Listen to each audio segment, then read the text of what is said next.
Livre des Proverbes, chapitre 30. Parole d'Agur, fils de Jaquet, sentence prononcée par cet homme pour Itiel et pour Ucal. Certes, je suis plus stupide que personne, et je n'ai pas l'intelligence d'un homme. Je n'ai pas appris la sagesse, et je ne connais pas la science des saints. Qui est monté aux cieux et qui en est descendu? Qui a recueilli le vent dans ses mains? Qui a serré les eaux dans son vêtement? Qui a fait paraître les extrémités de la terre? Quel est son nom et quel est le nom de son fils? Le sais-tu? Toute parole de Dieu est éprouvée. Il est un bouclier pour ceux qui cherchent en lui un refuge. N'ajoute rien à ces paroles, de peur qu'il ne te reprenne et que tu ne sois trouvé menteur. Je te demande deux choses. Ne me les refuse pas avant que je meure. Éloigne de moi la fausseté et la parole mensongère. Ne me donne ni pauvreté ni richesse. Accorde-moi le pain qui m'est nécessaire, de peur que dans l'abondance, je ne te renie et que je ne dise « Qui est l'Éternel ?» ou que dans la pauvreté, je ne dérobe et je ne m'attaque au nom de mon Dieu. Ne calomnie pas un serviteur auprès de son maître, de peur qu'il ne te maudisse et que tu ne te rendes coupable. Il est une race qui maudit son père et qui ne bénit point sa mère. Il est une race qui se croit pure et qui n'est pas lavée de sa souillure. Il est une race dont les yeux sont hautains et les paupières élevées. Il est une race dont les dents sont des glaives et les mâchoires des couteaux pour dévorer le malheureux sur la terre et les indigents parmi les hommes. La sangsue a deux filles. Donne, donne. Trois choses sont insatiables. Quatre ne disent jamais assez. Le séjour des morts, la femme stérile, la terre qui n'est pas rassasiée d'eau et le feu qui ne dit jamais assez.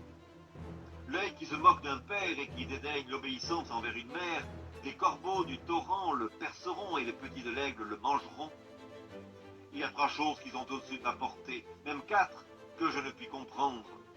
La trace de l'aigle dans les cieux, la trace du serpent sur le rocher, la trace du navire au milieu de la mer et la trace de l'homme chez la jeune femme.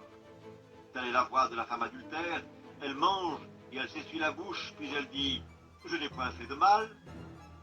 Trois choses font trembler la terre, et il en est quatre qu'elle ne peut supporter.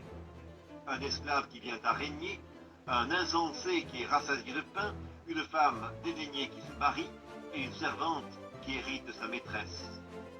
Il y a sur la terre quatre animaux petits et cependant des plus sages. Les fourmis, peuple sans force, préparent en été leur nourriture. Les damans, peuple sans puissance, placent leur demeure dans les rochers. Les sauterelles n'ont point de roi et elles sortent toutes par division. Le lézard saisit avec les mains et se trouve dans les palais des rois. Il y en a trois qui ont une belle allure et quatre qui ont une belle démarche. Le lion, le héros des animaux, ne reculant devant qui que ce soit. Le cheval tout équipé ou le bouc et le roi à qui personne ne résiste. Si l'orgueil te pousse à des actes de folie et si tu as de mauvaises pensées, mets la main sur la bouche, car la pression du lait produit de la crème, la pression du nez produit du sang, et la pression de la colère produit des querelles.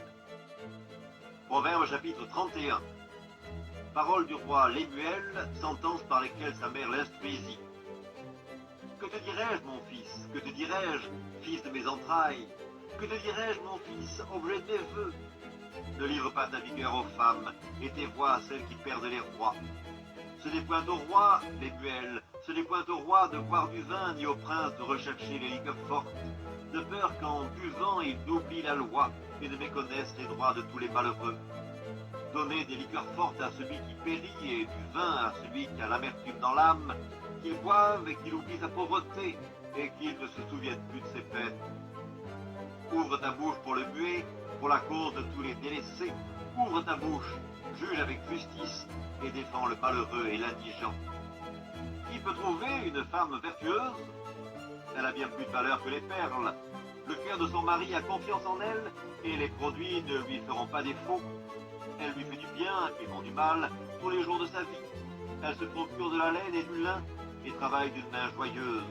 Elle est comme un navire marchand, elle amène son pain de loin. Elle se lève lorsqu'il est encore nuit et elle donne la nourriture à sa maison et la tâche à ses servantes. Elle pense à un champ, elle l'acquiert.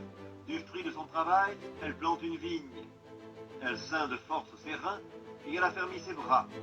Elle sent que ce qu'elle gagne est bon. Sa lampe ne s'éteint point pendant la nuit. Elle met la main à la quenouille et ses doigts tiennent le fuseau. Elle tend la main au malheureux, elle tend la main à l'indigent. Elle ne craint pas la neige pour sa maison, car toute sa maison est vêtue de cramoisis. Elle se fait des couvertures, elle a des vêtements de fin lin et de pourpre. Son mari est considéré aux portes lorsqu'il siège avec les anciens du pays. Elle fait des chemises et elle les vend, et elle livre des ceintures aux marchands. Elle est revêtue de force et de gloire, elle se rit de l'avenir. Elle ouvre la bouche avec sagesse, et les instructions aimables sont sur sa langue. Elle veille sur ce qui se passe dans sa maison, et elle ne mange pas le pain de paresse. Ses filles se lèvent et la disent heureuse. Son mari se lève et lui donne des louanges. Plusieurs filles ont une conduite vertueuse, mais toi, tu les surpasses toutes. La grâce est trompeuse et la beauté est vaine. La femme qui craint l'Éternel est celle qui sera louée. Récompensez-la du prix de son travail, et qu'au porte, ses œuvres la louent.